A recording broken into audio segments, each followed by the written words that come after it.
let's get to work. Work. Who's special now? Still you. What is up, everybody? Gary here, GBL Iguanas, and Auburn over there doing something.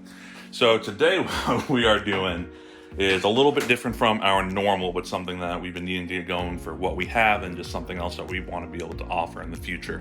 We're actually getting ready to set up a couple different ISOPOD cultures and get a springtail culture going.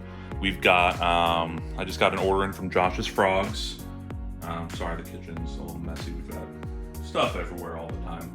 But we just got in 2 cultures of springtails. And then we've got, oh God, as I'm dropping everything. I'm sorry, those are the springtails over here. These are, got some powder blue isopods in here. We've got some dairy cows here. And then we did have a lot of extra powder orange and dwarf whites in there. But because we neglected it, they all just kind of died. So we'll take a few out of Laka's cage because that's where they've just been thriving and just blowing the heck up. And she hurt herself. So we'll be able to do some of that too. So of course, anyone who has more experience with this stuff, if you see something that I'm doing is wrong, please let me know in the comments below. But we're gonna get ready to set all this stuff up here, give everything about a month to hopefully settle in, thrive, start blooming in population. And then we're gonna be using them mainly for the snake cages. And then locally, anyone that needs them, we wanna be able to start offering these as well. So let's get to work. Work. Umbrella,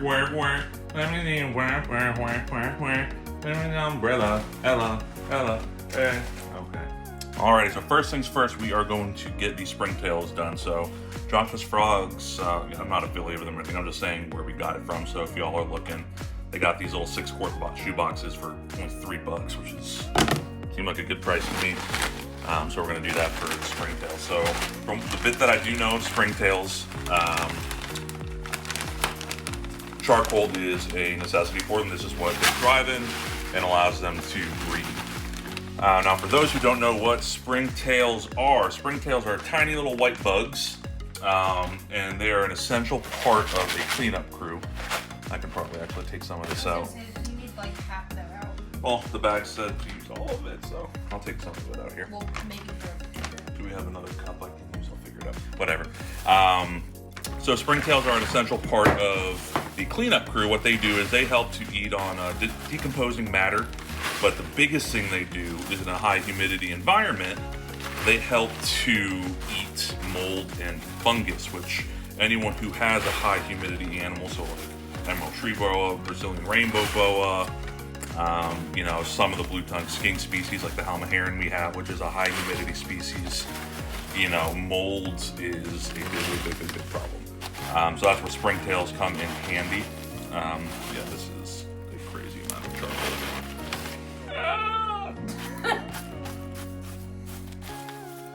I think that still might be too much. I don't know what I'm doing, everybody. Yeah, pick it up. Because I'm gonna do that now. Well, we have a lot of springtails too, but Oh, I got that. going. A little more. This smells delicious. That's good. Well, Alright, there we go. You just put that on the ground. Alright, so very, very important stuff. And that's definitely why we want us to start getting them, because with all of our snakes, everyone except for our ball python, for the most part, they're a snake that is more tropical.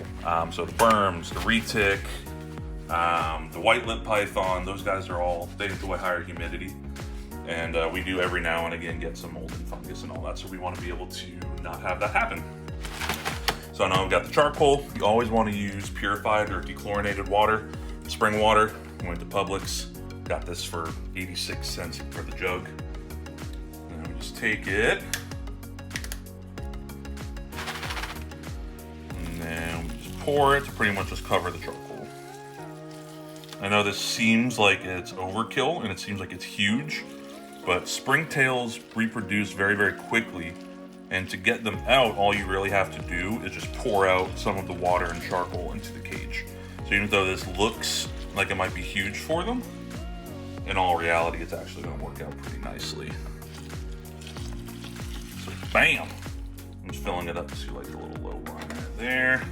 And then it's like eating cereal.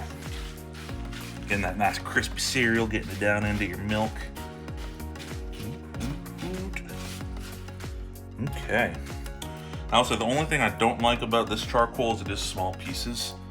Some in the past, some of the ones that I've had were some bigger chunks. Now again, that's just my personal preference. I just like some of the bigger chunks.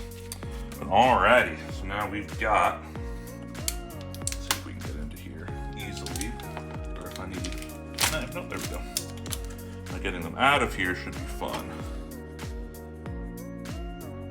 Because I don't know how to get them out of the dirt. I see them in here. I'll be right back. Let's Google this before we make a mess.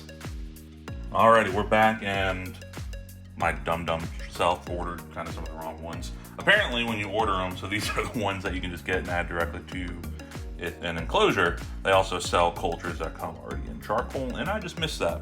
So what I'm gonna do is I don't want to mix all this in, but I'm going to just try and put it right on top here on the side, let all the springtails get out, and then over the next day or two, take all of the fiber out. I can even probably take like this lid.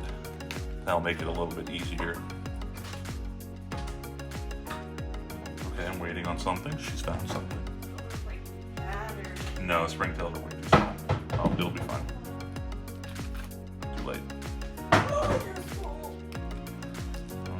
Oakleys. So I know some people are probably going to yell at me for this because I know this isn't necessarily the correct way to do it, but unfortunately it is the only way that we can really do it at this point in time. Yeah, so we'll just do this. We'll let them kind of come out, do their thing, and then we'll come and pick this dirt out because we're not going to mix it all together, so everything should be good. So. Alright, and then they also sell, I'm sure there's other foods that are just cheaper and easier than buying with pre-made stuff, but they have this springtail food as well that supposedly works pretty good. So I'm going to go ahead and put a little bit on the top here to help motivate them to get out of this dirt. And then just also so that way they've got some nice food for when they get out. No, I got my own handy dandy knife, ma'am.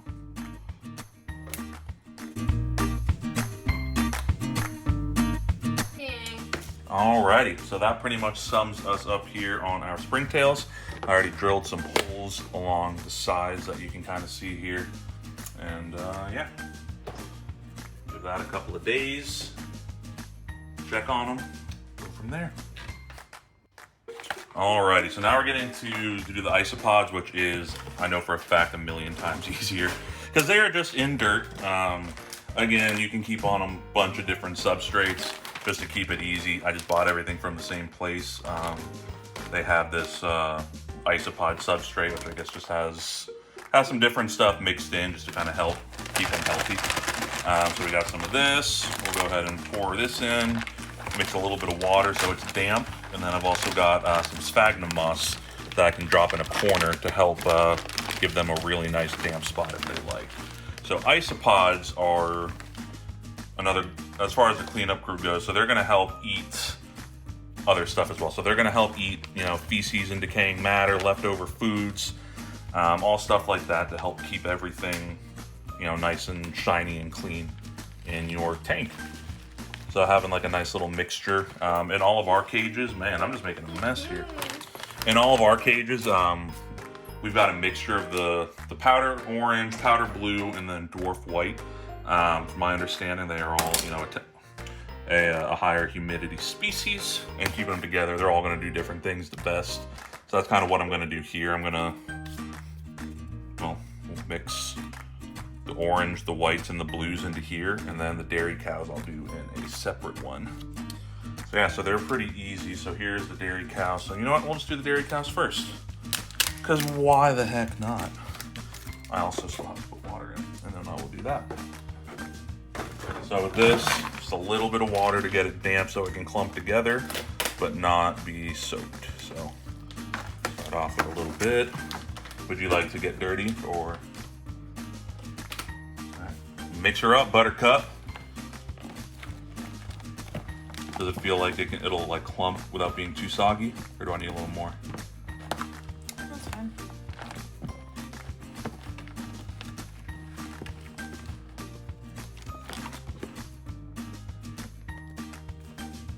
Super exciting video. Alrighty. So that will pretty much get us that. Got our dairy cows here, which I'll do the sphagnum here in a second. Where are you, dairy cows? Where did you go? Where are you? I saw them earlier.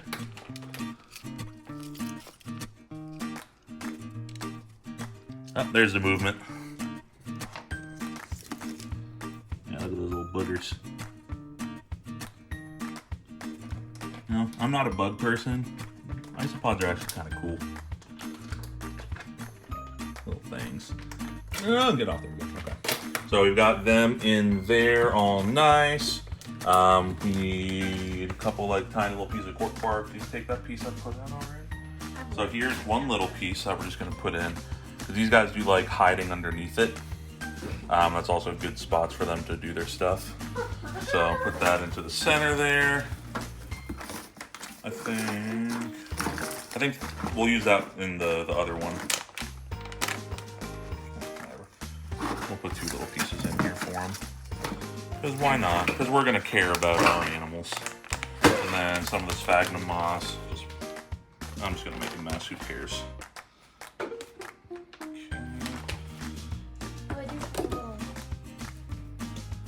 Oakley dokley. So then we got some moss. We're going to need a lot more than just that little spray. But. You can do that to spray this down. That is all just water. She's just being special. Ah, God. I spilled. Who's special now? Still you. So the moss is something that over time, I mean, they'll eat and actually break it down, but it's just also just another good way to have really nice damp spot for them to go to. We'll just try and we'll drop it down right here. Move that over a little bit, and we'll just give them to them right there. That way they can go in and do what they want.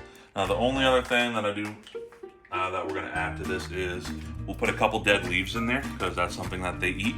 And then we'll also just take like a piece of green or something like that. Just a couple little things to put in there for them to eat. So hang tight while we go grab that.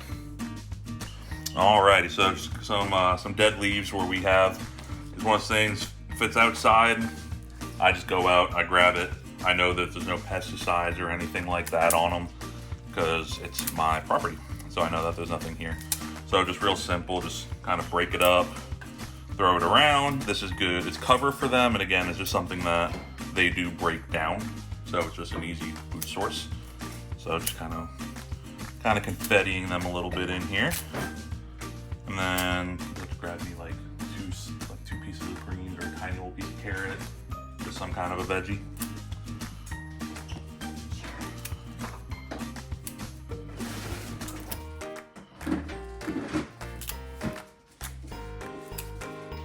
Alrighty. Man, this almost looks like a really awesome bioactive enclosure. We'll use this for all of it. So, just gonna take a little piece of a carrot. Could just break it off, or I could. Wow! So we'll take that, and I'm just gonna put that right on top. That way they have some fresher food sources, and bam! That is a good little looking setup right there. So they got, cork bark, which they're gonna congregate under. Usually this is when you have a good culture going, like in our skinks cage, we go and lift that thing up and there's just a ton of, ooh, that's a big boy right there. Yes, if you did hear that, I'm gonna try and edit it to make it louder. It farted. Apparently I need a cleanup crew for her underpants. Alrighty. So here is for the dairy cows. Got a little guy right in there. This is so cool. I really hope that this stuff takes off and they start doing well. Here's just a perfect example to take out a locust cage. I just picked up this tiny little piece of cork bark, and you can just see We've got isopods all over it. I know going under here, you just see them scurrying everywhere. So that's how we first started getting all the ones that we've got, is keeping them in just like this perfect high humidity environment. These guys are just all over the place. So we'll just take in there. Get out of my butt crack, woman. And just come in here, probably just grab like a little handful. See what's in there. There's a couple moving around in there. Want to get some little oranges. So that's what's kind of cool, but when you have this many of them, is you can just kind of, oops, I missed him. You can just kind of go through here, nitpick. Oh, it looks like that's some little springtails and some other little babies. Oh, there's an orange. I missed him though. Yeah, look at all these. Look at all of these little guys. So we're gonna do our best to get a good amount here to start this culture with. Look at all those chickens. Oh yeah, there's a lot of chickens in here. Tons of them all over the place. Oh yeah, look at that. That's what I'm talking about. Tons of isopods. Let me put this camera down so I can actually get them. And we are back. We got a nice little load in there from that tank to help seed this one. So we're basically just gonna, rinse, wash, and repeat from what we just did.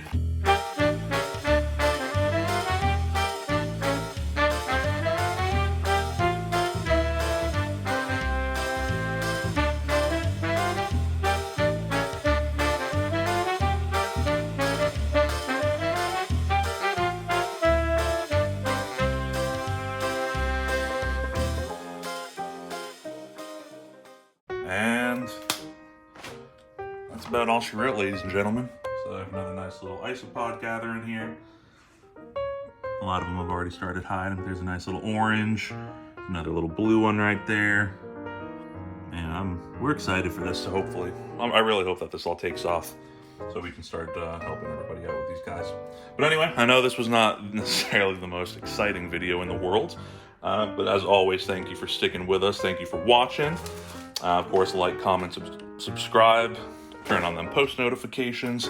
If you have any suggestions or comments, anything that we're not doing right that we need to improve with this stuff, please let me know. I want to make sure that we're doing this right because, one, it's money that I don't want to throw down the drain, and two, I want to make sure that, everyone's going to be happy and healthy in here and reproducing.